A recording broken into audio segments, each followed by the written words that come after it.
اعوذ باللہ من الشیطان الرجیم بسم اللہ الرحمن الرحیم الحمد للہ رب العالمین الرحمن الرحیم والصلاة والسلام علی سید الانبیاء والمرسلین امام المتقین خاتم النبیین سیدنا و مولانا محمد وعلی آلہ و اصحابہ اجمعین۔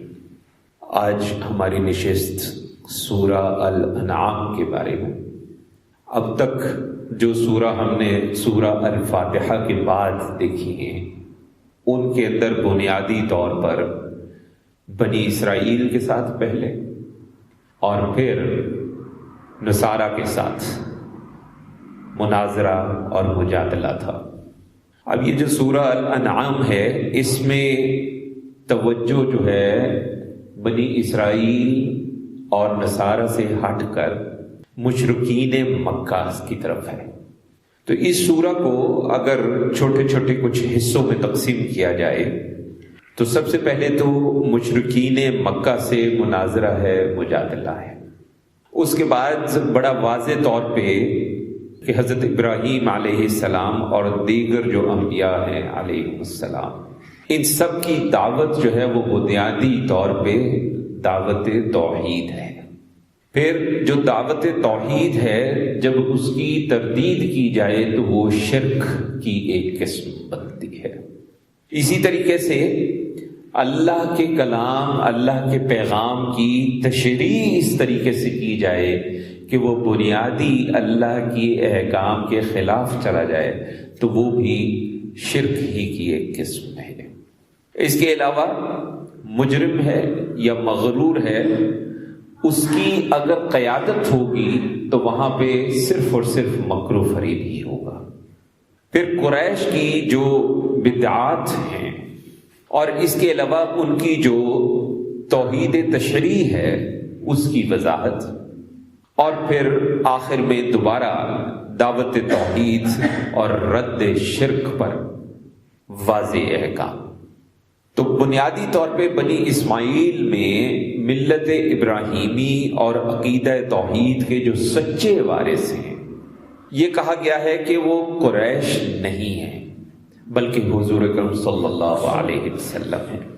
بنی اسماعیل سے مباحثہ، مجادلہ، مناظرہ کرتے ہوئے شرک کی مختلف اقسام پر تنقید کے بعد توحید کی قسمیں اور توحید کے جو تقاضے ہیں ان کا بیان ہے۔ اس میں انشاءاللہ اگلی نشست میں اگلی سورہ پہ جانے سے پہلے اللہ کے دیے ہوئے اذن توفیق کے ساتھ ہم یہ جو شرک والا معاملہ ہے اس پہ ذرا زیادہ تفصیل کے ساتھ بات کریں۔ اب اس کے اندر سب سے پہلے تو جیسا کہ ہم نے کہا اثبات توحید ہے، اور جو غیر اللہ ہے اس کے لیے تحقیر کا حوالہ ہے۔ پھر توحید حاکمیت اور توحید تشریح کی وضاحت ہے۔ بنیادی جو نقطہ ہے وہ یہ ہے کہ اللہ جو ہے اسی کے پاس یہ حق ہے، اسی کے پاس یہ قوت ہے کہ وہ احکامات جاری کرے، اسی کے پاس اختیارات ہیں، وہی حاکم ہے، وہی شارع ہے، وہی قانون کا دینے والا ہے۔ جو حکم ہے وہ صرف اللہ کی ذات ہے، صحیح حکم وہی دیتا ہے، اور بہترین فیصلہ جو ہے وہ بھی وہی ہے جو اللہ کا فیصلہ ہے۔ پھر توحید رحمت کی بات ہے، اور اس میں کئی آیات ہیں کہ اللہ تبارک و تعالیٰ قیامت کے روز سب لوگوں کو جمع کرے گا اور اپنی رحمت کا مظاہرہ کرے گا جسے اس نے اپنی ذات پر لازم کر رکھا ہے۔ اب یہاں پہ یہ بھی سمجھیں آپ کہ اس کا یہ مطلب نہیں ہے کہ ہر قسم کے گناہ، ہر قسم کی کوتاہی، ہر قسم کا شرک جو ہے وہ معاف ہو جائے گا۔ شرک کی معافی جو ہے اس کے لیے توبۃ النصوح چاہیے۔ جب تک خالص سچی توبہ نہ ہو شرک کا گناہ جو ہے وہ معاف نہیں ہوتا۔ اسی طریقے سے ہم آپ سب جانتے ہیں، ہم علماء کرام سے بھی سنتے آئے ہیں کہ حقوق میں ایک اللہ کے حقوق ہیں اور ایک مخلوق کے حقوق ہیں۔ حقوق اللہ، حقوق العباد۔ حقوق اللہ اگر اللہ چاہے تو ہماری کسی اچھے کام کے بدلے، کسی ایسے عمل کے بدلے جو اللہ کو بہت پسند آ جائے، اپنے حقوق کو وہ معاف کر سکتا ہے۔ لیکن حقوق العباد جو ہے اس کی پکڑ بہت زیادہ ہے، اس لیے یہ بڑا ضروری ہے کہ ہم اللہ کی مخلوق کے ساتھ اپنے معاملات کو بالکل درست رکھیں۔ لیکن اس میں یہ بھی بڑا اہم نقطہ ہے کہ حقوق العباد کے اندر اگر کوئی ایسا معاملہ ہے جو اللہ کے دیے ہوئے احکامات کے خلاف ہے تو اس پہ پھر ثابت قدمی رکھنا گناہ ہے۔ جیسا ہم پہلے بھی کئی بار عرض کر چکے کہ ماں باپ کی اطاعت ہم پہ فرض ہے، ہم پہ لازم ہے، لیکن اگر ماں باپ کوئی ایسا حکم دے دیں جو اللہ کے دیے ہوئے حکم اور حضور صلی اللہ علیہ وسلم کے دیے ہوئے حکم کے خلاف ہو یا اس سے ٹکراتا ہو تو پھر اس حکم کو ماننا گناہ ہے۔ ہاں، ہمیں اس حکم کا انکار کرنا ہے، لیکن ہم نے اچھے طریقے سے کرنا ہے، حسن سلوک کے ساتھ کرنا ہے، بد زبانی نہیں کرنی ہے، بد کلامی نہیں کرنی ہے، گستاخی نہیں کرنی ہے۔ تو وہ جو ہمارے یہاں ایک خیال ہے کہ ماں نے کہہ دیا تو بس اب نہ کیا تو پتہ نہیں کیا ہو جائے گا، باپ نے کہہ دیا اب یہ نہ بات مانی تو کیا ہو جائے گا، اگر اس بات کا ٹکراؤ شریعت محمدی سے نہ ہو تو پھر اس پہ عمل کرنا ہمارے لیے لازمی ہے، لیکن اگر اس کا ٹکراؤ شریعت محمدی سے ہے تو اس پہ عمل نہ کرنا ہم پہ لازم ہے۔ تو حقوق العباد کے بھی معاملے میں اگر کوئی ایسا معاملہ ہے جو شریعت محمدی سے ٹکراؤ رکھتا ہو تو پھر ہمیں اس سے دور رہنا ہے۔ ہاں، بات وہی ہے کہ ہم نے بد کلامی، بد زبانی، گالم گلوچ اور غلط رویے کے ساتھ نہیں کام کرنا، ہم نے جو کام کرنا ہے وہ انتہائی اچھے طریقے سے، مناسب طریقے سے اور خوشگوار طریقے سے کرنا ہے۔ پھر قرآن پر ایمان لانے کی دعوت، اسی طرح صراط مستقیم جو ہے وہ وہی ہے جو بنیادی طور پہ قرآن کا راستہ ہے۔ پھر توحید خالقیت، توحید ربوبیت، توحید الوہیت، جیسا ہم نے عرض کیا اگلی نشست میں انشاءاللہ اللہ کی دی توفیق اور اذن سے شرک پہ بھی گفتگو ہوگی۔ تو صرف اور صرف اللہ جو ہے اسی کی عبادت جائز ہے اور کسی کی عبادت جو ہے وہ جائز نہیں ہے۔ حضور صلی اللہ علیہ وسلم کی ہمیں اتباع کرنی ہے، ان کی ہمیں اطاعت کرنی ہے۔ ہم نے ہر معاملے میں قرآن مجید ہو یا کوئی اور دنیاوی یا دینی معاملہ ہو، ہم نے صرف اس کے مطابق چلنا ہے جو رسول اللہ صلی اللہ علیہ وسلم نے ہمیں دیا ہے، لیکن ہم اللہ کے رسول کی عبادت نہیں کرتے، ہم ان کی اطاعت کرتے ہیں، ہم ان کی اتباع کرتے ہیں، ہم ان کی عبادت نہیں کرتے۔ دونوں باتوں میں بہت فرق ہے۔ جب مشرکین مکہ کے ساتھ مناظرہ اور مجادلہ ہوا اور پھر ان کے خلاف فرد جرم عائد کی گئی تو اس میں خاص طور پہ کچھ باتیں جن کو یہاں پہ اللہ تبارک و تعالیٰ نے بیان کیا وہ یہ ہے کہ یہ وہ لوگ ہیں جو شک میں مبتلا ہیں اور یہ محکم دلیل، واضح دلیل کے ہونے کے باوجود یہ اجتناب کا رویہ کرتے ہیں، یہ جو ہے حق کو جھٹلاتے ہیں، اس کا مذاق اڑاتے ہیں اور قرآن مجید کو کھلا جادو سمجھتے ہیں۔ استغفر اللہ۔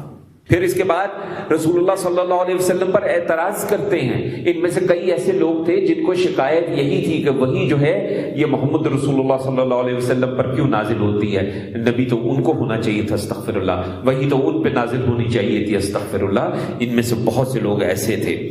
تو اللہ تبارک و تعالیٰ نے واضح طور پہ یہاں بیان کیا ہے کہ قدرت، طاقت، ولایت، اختیار، ہر چیز جو ہے وہ اللہ تبارک و تعالیٰ کا ہی حق ہے اور کسی کا نہیں ہے۔ اور انسان جو ہے مسئلہ یہی ہے کہ جب کوئی تکلیف آتی ہے تو غیر اللہ کو بھول جاتا ہے اور اللہ کو پکارتا ہے، لیکن جب تکلیف دور ہو جاتی ہے تو وہ عام طور پہ انسان جو ہے پھر دوبارہ جو ہے وہ گستاخی میں اور نافرمانی میں چلا جاتا ہے۔ قرآن مجید میں مختلف جگہوں پہ مختلف قوموں کے بارے میں ان کے واقعات جو بیان کیے گئے وہ اسی لیے بیان کیے گئے کہ جو کوتاہی ہے اس کی سزا ہے، اب حضور صلی اللہ علیہ وسلم سے اللہ تبارک و تعالیٰ نے چونکہ ان کو یقین دلایا تھا کہ اس طرح کے عذاب جس میں پوری پوری قومیں تباہ ہو جاتی ہیں اب نہیں آئیں گے، اس لیے وہ چیز اب ہمیں نظر نہیں آتی، ورنہ ایسی تمام اقوام جنہوں نے نافرمانی کی اللہ تبارک و تعالیٰ نے ان کو عذاب کا حقدار ٹھہرایا اور ان پہ شدید عذاب جو ہے وہ نازل ہوا۔ اس کے بعد غیب کے مکمل علم کے بارے میں بات کہ اللہ تبارک و تعالیٰ کے پاس غیب کی ساری کنجیاں ہیں، اللہ تبارک و تعالیٰ جو ہے وہی عالم الغیب ہے۔ علم الغیب پہ پھر کسی وقت انشاءاللہ کسی نشست میں گفتگو تفصیلی کریں۔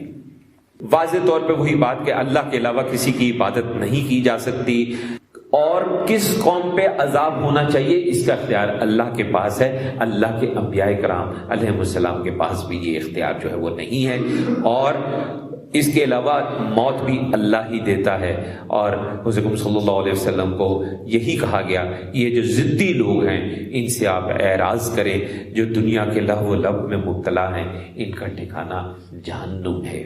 ہمیں یہاں سے یہ بھی ایک سبق لینا ہے کہ ہم مسلمان ہونے کا دعویٰ کرتے ہوئے لہو و لعب میں پڑے رہیں گے تو پھر یہ نہ ہو کہ روز قیامت ہم جب کہیں گے جی ہم تو یا اللہ مسلمان ہیں، ہم تو یا اللہ امتی ہیں، تو ایسا نہ ہو کہ وہاں پہ ہمارا یہ دعویٰ جو ہے وہ رد کر دیا جائے کیونکہ ہم دنیاوی لہو و لعب میں پڑے ہوئے تھے۔ اللہ تعالیٰ ہمیں ہدایت دے۔ مطیع ہونے کا، نماز قائم کرنے کا، تقوی اختیار کرنے کا حکم۔ اس کے بعد انبیاء کرام علیہ السلام کی تاریخ دعوت پر تھوڑی سی تفصیل ہے، جس کے اندر توحید کی روشنی میں پھر مشرکین مکہ کے ساتھ مناظرہ ہے اور مجادلہ ہے، اور حضرت ابراہیم علیہ السلام کی زندگی سے سبق حاصل کرنے کا حکم ہے، کیونکہ حضرت ابراہیم علیہ السلام نے غور و تدبر کیا۔ وہ جو واقعہ ایک ہے جس کے اندر کہ آپ نے غور و تدبر کیا، ستاروں کو رب ماننے سے انکار کیا، چاند کو رب ماننے سے انکار کیا، سورج کو رب ماننے سے انکار کیا، اور پھر یہی کہا کہ جو زمین اور آسمان کا خالق ہے وہی صرف عبادت کے لائق ہو سکتا ہے اور کوئی نہیں ہو سکتا۔ حالانکہ جو قوم تھی اس نے ڈرایا، اپنے خداؤں کی مار سے ڈرایا، استغفر اللہ کے جن کو وہ خدا مانتے تھے، لیکن اس کے باوجود آپ نے صبر کا دامن جو ہے وہ نہیں چھوڑا، اور وہ آپ نے اس ڈر سے کوئی اثر جو ہے وہ قبول نہیں کیا۔ شرک باطل ہے، توحید کا اثبات ہے، اور دلائل کے ساتھ مناظرہ اور مجادلہ ہے۔ وہ رب ہے، وہ زندگی دیتا ہے، وہ موت کا اختیار رکھتا ہے، چاند سورج کی گردش اس کے حکم کے تابع ہے، بارش اس کے ذریعے، سبزیاں، پھل اگنا۔ لیکن مشرکین مکہ جو ہیں ان تمام دلائل کے باوجود انہوں نے فرشتوں کو اور جنات کو اللہ کا شریک ٹھہرایا، استغفر اللہ۔ اور یہی نہیں بلکہ وہ فرشتوں کو اللہ کی بیٹیاں مانتے تھے، استغفر اللہ۔ اور اسی طریقے سے شرک فی التشریع کی تردید ہو گئی کہ جو کتاب نازل ہو گئی اس کے بعد کسی غیر اللہ کو اپنا حکم بنانا، اپنا شارع بنانا یہ جائز نہیں ہے۔ اللہ کا قانون جو ہے وہ سچا ہے، وہ انصاف پر مبنی ہے، وہ عدل پر مبنی ہے، اور حلال و حرام کی بھی وضاحت ہے کہ اللہ کا نام لے کر ذبح کیا ہوا جو کھانا ہے، وہ جو جانور ہے، صرف اسی کو ہم کھا سکتے ہیں اور کسی کو نہیں کھا سکتے ہیں۔ پھر جو قریش کی قیادت ہے اس کو مجرم ٹھہرایا گیا، اس کو مغرور ٹھہرایا گیا، اور کہا گیا کہ یہ روز قیامت شدید عذاب جو ہے اس سے دوچار ہوں گے۔ اللہ تعالیٰ جو ہے اہل ہدایت جو ہوتے ہیں ان کا سینہ جو ہے وہ کشادہ کرتا ہے، لیکن جو ایسے لوگ ہوتے ہیں ان کا سینہ جو ہے جو ایمان نہیں لاتے ان کے سینے میں کشادگی اپنی جگہ نہیں بناتی۔ توحید کی جو دعوت ہے وہی اصل میں صراط مستقیم ہے، لیکن انسان اور جنات جو ہیں دونوں کو بھی اختیار دیا گیا، لیکن انہی میں ہیں وہ ایک دوسرے کو گمراہ کرتے پھرتے ہیں۔ اختیار کا صحیح استعمال بھی ہو سکتا ہے، اختیار کا غلط استعمال بھی ہو سکتا ہے، اور اسی کی بنیاد پر سزا اور جزا کا معاملہ ہے۔